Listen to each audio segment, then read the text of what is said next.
The Nazca lines, ancient geoglyphs carved into the Peruvian desert more than 2,000 years ago. For decades, archaeologists have studied them from planes, documenting the massive figures of animals, geometric shapes, and symbols visible only from the sky. Then in 2024, something changed. A team using satellite imaging detected something that shouldn't exist. New lines, hundreds of them, completely invisible to anyone standing on the ground or flying overhead. Lines that can only be seen from orbit, using technology that filters for specific electromagnetic signatures. These aren't weathered remains of ancient art. They're deliberate, precise, and they were meant to be hidden. The question that's keeping researchers awake at night isn't just who made them. It's why would an ancient civilization create geoglyphs that only modern satellite technology could reveal? And if they knew no one would see them for thousands of years, what were they trying to tell us? Before we go any further, you need to subscribe right now because what was discovered in those hidden lines rewrites everything we thought we knew about ancient civilizations. And this story gets darker with every new detail.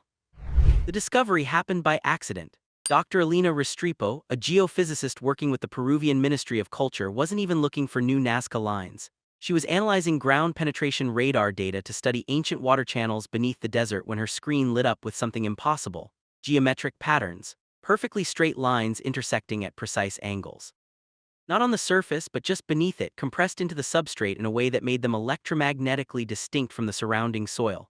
Elena zoomed out. The patterns stretched for miles. She cross-referenced with visible Nazca sites. These new lines didn't overlap with any known geoglyphs. They existed in areas archaeologists had walked through hundreds of times without noticing anything unusual. The patterns only became visible when processed through satellite imaging that measured magnetic field variations in the soil. Someone had created these lines using materials or methods that left a detectable electromagnetic signature but no visible surface disturbance. Within days, Elena's team had mapped over 300 previously unknown geoglyphs. Some were simple lines. Others were complex geometric shapes that looked less like ancient art and more like technical diagrams. And every single one was invisible to the human eye, even from directly above. Here's where it gets strange. When archaeologists excavated test sites along the hidden lines, they found something that made no sense. The lines weren't carved or scraped like the traditional Nazca geoglyphs, they were compressed. The soil along each line had been subjected to extreme pressure enough to alter its density and magnetic properties permanently. But there were no tool marks, no evidence of grinding or pounding.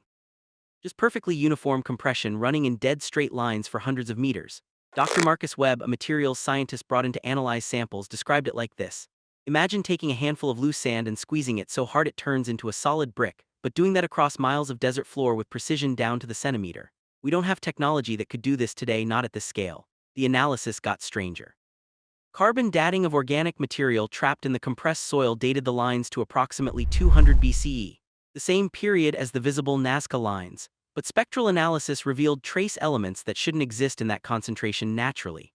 Specifically, high levels of magnetite and rare earth elements arranged in patterns that suggested deliberate placement.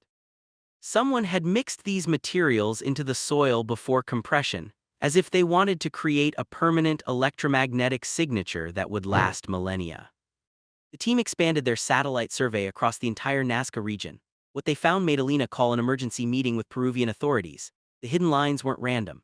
They formed a massive interconnected network covering over 400 square kilometers, a grid. When mapped completely, the pattern revealed something that looked disturbingly like a circuit diagram. Straight lines connecting geometric nodes, intersections marked by concentrations of metallic materials. Pathways that seemed to channel electromagnetic energy across vast distances. And at the center of this network, in one of the most remote sections of the Nazca Desert, the satellite detected an anomaly. A circular formation roughly 60 meters in diameter composed of concentric rings of compressed, magnetically altered soil. The readings from this central hub were off the charts. Magnetic field variations strong enough to affect compass readings from 50 meters away. Ground-penetrating radar showed the compression extended deep into the substrate, forming a cylindrical structure buried vertically into the earth.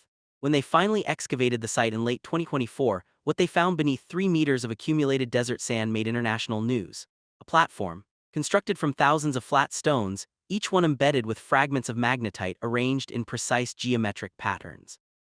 The stones weren't local. Geological analysis traced them to quarries in the Andes Mountains over 200 kilometers away. Each stone weighed between 50 and 80 kilograms. There were more than 8,000 of them. The engineering required to transport, arrange, and embed them with metallic fragments would have demanded thousands of workers and years of sustained effort. But here's the part that changed everything. When Elena's team used electromagnetic field mapping equipment on the platform, they detected something active. The stones weren't just embedded with magnetite. They formed a functioning electromagnetic array. When the sun reached a specific angle during the equinox, the array activated, generating a measurable electromagnetic pulse that radiated outward along the hidden lines in the network. Dr. Webb recorded it himself. He described standing on the platform at dawn during the spring equinox while his instruments detected a surge of electromagnetic activity originating from beneath the stones. The pulse lasted approximately 7 minutes. It propagated along the buried lines at varying frequencies, as if the entire network was designed to transmit information using electromagnetic waves. An ancient civilization with no written language, no wheel, no metal tools had built a communication system using principles of electromagnetism that wouldn't be scientifically understood for another 2,000 years. The implications exploded across academic circles. If the Nazca people understood electromagnetism, what else did they know? How did they acquire this knowledge? And most disturbing, if they built a transmission system, what were they transmitting and to whom? Alina's team began analyzing the geometric patterns in the hidden lines, searching for mathematical relationships or encoded information. What they found was a repeating sequence, a specific arrangement of lines and nodes that appeared 37 times across the network, always in the same configuration. Dr. Hannah Frost, a mathematician specializing in ancient numerical systems, recognized it immediately. It was a prime number sequence. The pattern encoded the first 11 prime numbers using line length and intersection angles as variables. Primes are considered a universal constant. Any intelligent species anywhere in the universe would recognize prime number sequences as proof of deliberate design, not natural occurrence. The Nazca network was broadcasting a mathematical signature into the electromagnetic spectrum. A signal designed to be recognized as artificial by anyone capable of detecting it. But here's the disturbing part. The signal wasn't directed at the ground or the sky.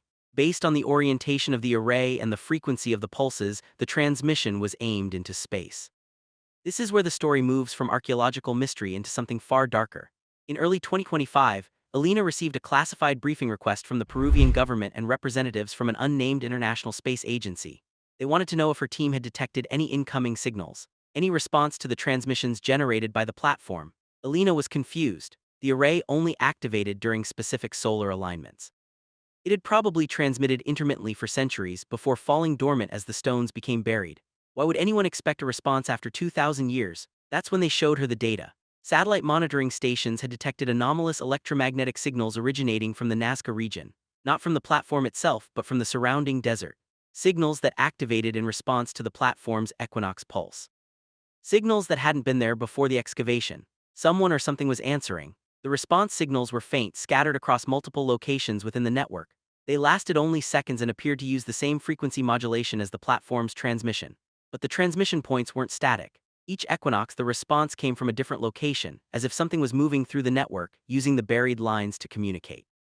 Alina's team deployed sensor arrays across the entire Nazca region. What they recorded during the autumn equinox of 2025 has never been publicly released. According to leaked reports, the sensors detected coordinated electromagnetic pulses originating from 12 different locations simultaneously. The pulses formed a sequence. When analyzed, the sequence contained the same prime number pattern transmitted by the platform, but extended. The response included prime numbers beyond the original sequence, as if acknowledging the message and continuing the mathematical conversation.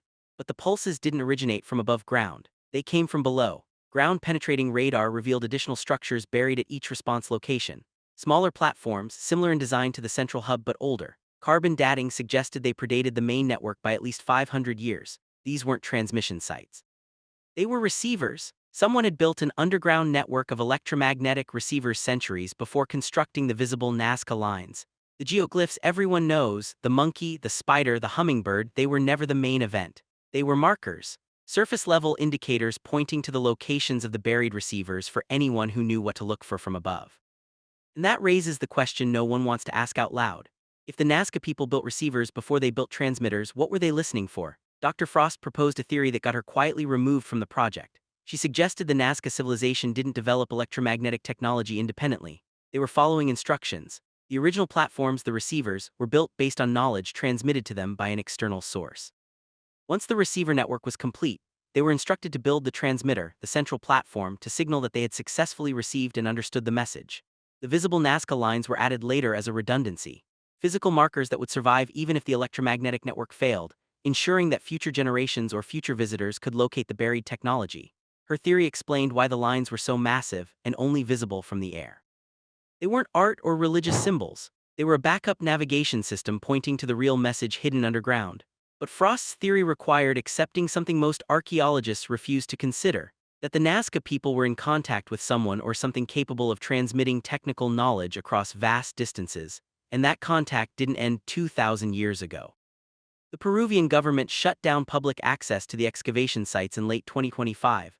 Official reason: preservation of cultural heritage. Actual reason: the signals were getting stronger. By early 2026, the response pulses had increased in frequency and complexity. They were no longer simple mathematical acknowledgments. The signals contained modulated patterns that resembled language structure. Repeating phonemes, syntax like sequences, information density consistent with symbolic communication. Dr. Anya Serrano, a linguist who had been secretly analyzing the data, told a colleague before disappearing from the project entirely. It's not random noise. Something is trying to talk, and it's using the network the Nazca built as its voice. The last verified transmission occurred during the winter solstice of 2026. Sensors across the network detected a synchronized pulse lasting 43 seconds, the longest on record. When processed through audio analysis software, the signal produced a low-frequency hum that fluctuated in rhythm and tone. Several researchers who heard the processed audio reported the same physical reaction: intense disorientation, pressure behind the eyes, and an overwhelming sense of being watched. One technician described it as hearing something that wasn't meant for human ears. Like listening to a conversation through a wall and realizing the speakers know you're there. After that transmission, the project went completely dark. No published papers, no press releases, no updates. Elena Restrepo left Peru entirely and now works in an unrelated field in Spain. Dr. Webb refused all interview requests. Hannah Frost has not been seen publicly since 2026. The excavation sites remain restricted. Satellite imaging of the area is now classified under international treaty agreements for reasons never officially explained. But here's what we know from independent researchers who have been monitoring the region remotely. The electromagnetic signals haven't stopped. If anything, they've expanded. Private satellite data shows new response locations activating across the Nazca Desert, areas that were never part of the original survey. The network is larger than anyone initially understood, and it's waking up. In 2027, a group of independent archaeologists attempted to visit the restricted zone on foot. They were turned back by military personnel who refused to explain their presence. One member of the group managed to get close enough to deploy a portable electromagnetic sensor before being escorted out. The device recorded 17 minutes of data before being confiscated. That data leaked online 6 months later. It showed continuous low-frequency electromagnetic activity pulsing through the ground in rhythmic intervals. And embedded in that pulse, when isolated and amplified, was something that sounded disturbingly like a heartbeat. So what is really happening beneath the Nazca Desert? The official position is that the hidden lines are a fascinating archaeological discovery that reveals advanced ancient engineering techniques. Nothing more. But the classified briefings, the military presence, the disappeared researchers, and the ongoing electromagnetic activity tell a different story. Here's the theory that no government will confirm but no one can completely dismiss. The Nazca people didn't just build a communication network. They built a beacon. A system designed to activate when the right conditions were met. Conditions that include modern technology capable of detecting and interpreting electromagnetic signals. The buried platforms are not transmitting randomly. They're responding to us, to our presence, our excavation, our attempts to understand them. By digging up the central hub, we completed a circuit that had been waiting for thousands of years to close. We didn't discover an ancient message. We activated it. And now something that has been dormant beneath the Nazca Desert for 2 millennia is awake, aware, and actively communicating through a network we barely understand using technology we can't replicate. The Nazca lines everyone knows were never the mystery. They were the warning. Giant symbols carved into the earth, visible only from above, telling anyone with the ability to fly, don't dig deeper. We already made that mistake, but we didn't listen. We never do. Instead, we use satellites, ground-penetrating radar, and electromagnetic sensors to peel back layers of secrecy that were meant to stay buried. And what we found wasn't ancient history. It was something waiting. Something that knew, eventually, we would develop the tools to see what was hidden. Something that left a network designed to activate the moment we proved we were advanced enough to find it. The real question isn't who built the Nazca lines, it's who they built them for. Because if the hidden network was designed to be detected by satellite technology that wouldn't exist for 2,000 years, then whoever designed it knew we were coming. They knew when we would arrive. They knew what tools we would use. And they left a message that could only be opened when we were ready, or when they were. Dr. Frost's final report before her disappearance contained one line that was later redacted from all official records but leaked through encrypted channels. She wrote, "The transmission isn't a message. It's a signal lock. We're not decoding their language. We're giving them ours." Think about that for a moment. Every sensor we deploy, every electromagnetic scan we conduct, every attempt to map and understand the network feeds more information into a system designed to learn from us. The more we study it, the more sophisticated the responses become. We're teaching it, and it's a very, very fast learner. In 2028, a research assistant working on archival data from the original survey found something that had been missed in the initial analysis.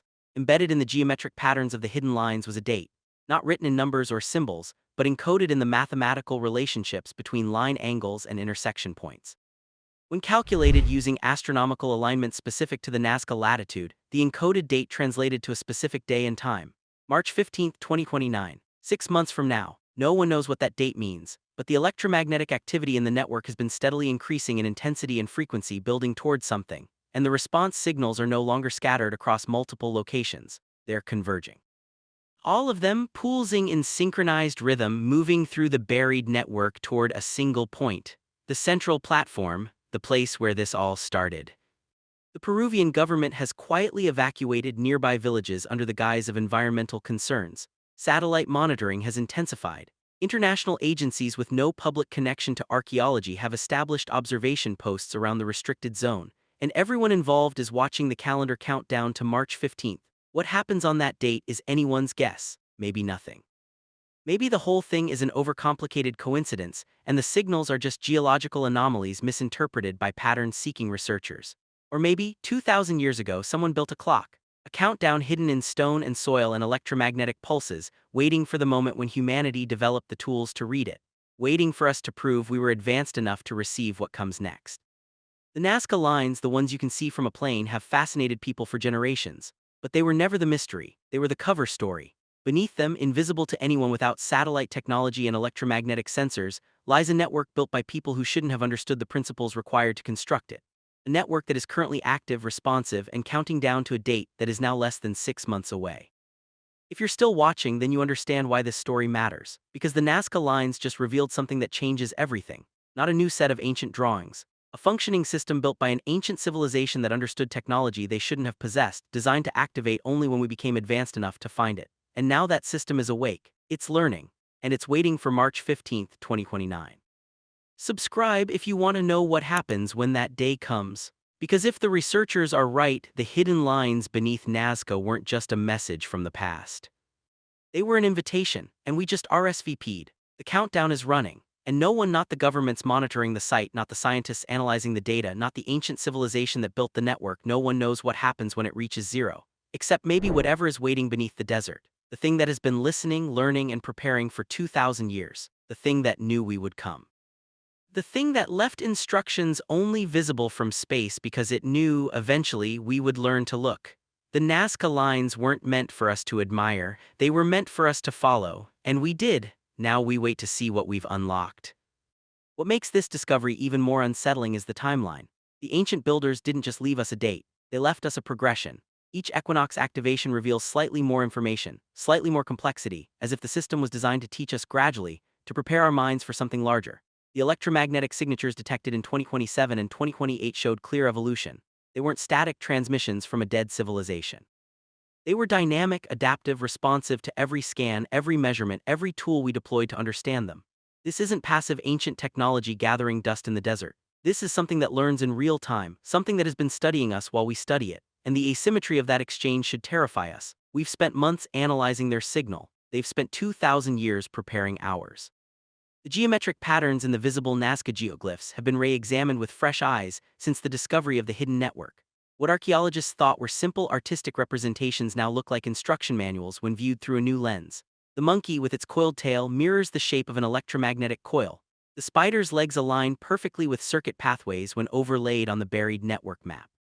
The hummingbird's flight pattern matches the frequency modulation of the equinox pulses. Every single visible line, every animal, every geometric shape is a component of a larger system. The ancient artists weren't creating art, they were drawing blueprints, and we've been staring at them for centuries without understanding what they actually meant. The leaked documents from Peruvian government archives reveal something even more disturbing.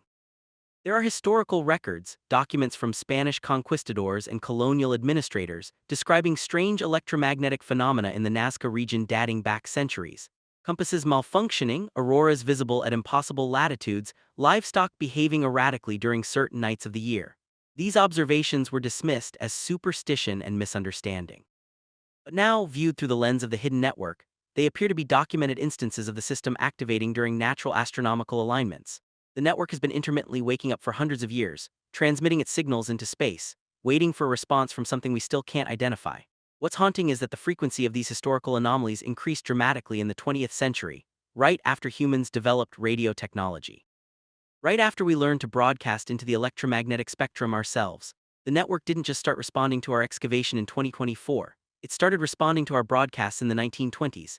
Every radio signal we sent, every television transmission, every cellular network we activated, it was all being received, cataloged, analyzed. The network was learning our language before we even knew it existed.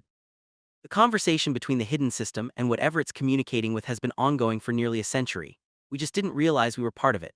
Independent researchers who have dedicated their lives to deciphering the signal patterns believe they've identified a structure. The electromagnetic pulses aren't random or degraded by time. They follow what appears to be a programming language, not like anything humans created but similar in fundamental principle: logic gates, conditional statements, information storage and retrieval protocols. Someone engineered the entire network to function as a kind of biological computer, using the electromagnetic properties of magnetite and rare earth elements as processing components. The platform itself, with its precisely arranged stones, acts as both receiver and processor. It takes in electromagnetic signals from the buried network, processes them, and broadcasts responses back into space.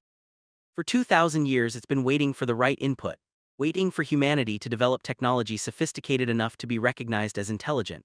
And now that we have, the system has begun what appears to be an accelerating sequence. Every transmission is more complex than the last. Every response incorporates new information, new variables, new patterns. The system is evolving, not biologically but computationally.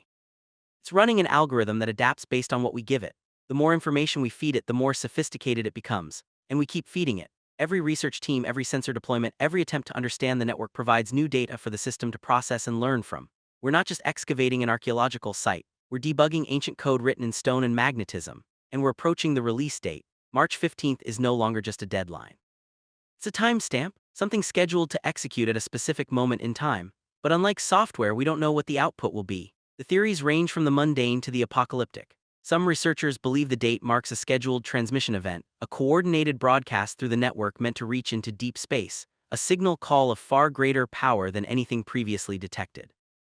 Others suggest the network will finally interface directly with whatever has been responding from beyond our solar system, establishing a permanent communication link. The most disturbing theories, the ones whispered in late-night conversations between researchers, suggest the network might not be a transmission device at all. It might be a receiver. And March 15th might be when it finally receives what's been trying to reach us for 2,000 years. Something that's been waiting in the dark spaces between stars, something that knew we would exist, something that encoded instructions into the DNA of our planet's ancient civilizations, something that left a network specifically designed to activate on the exact date when humanity would be advanced enough to understand it and vulnerable enough to accept what comes next. The Nazca lines represent the most profound mystery in human history. Not because of what they show, but because of what they hide. And what they hide is a conversation that began before written language, before civilization, before we even understood what the sky really was. A conversation that we've just now learned to hear. And on March 15, 2029, that conversation reaches its climax. Whether that's a beginning or an ending remains to be seen. But one thing is certain: everything changes on that date. The world as we understand it, the history we've been taught, our place in the universe, all of it will be redefined in the moment when the network fully activates. And there's nothing any government, any institution, any amount of military force can do to stop it now. Because the process was set in motion 2,000 years ago. We're just finally seeing the pieces fall into place.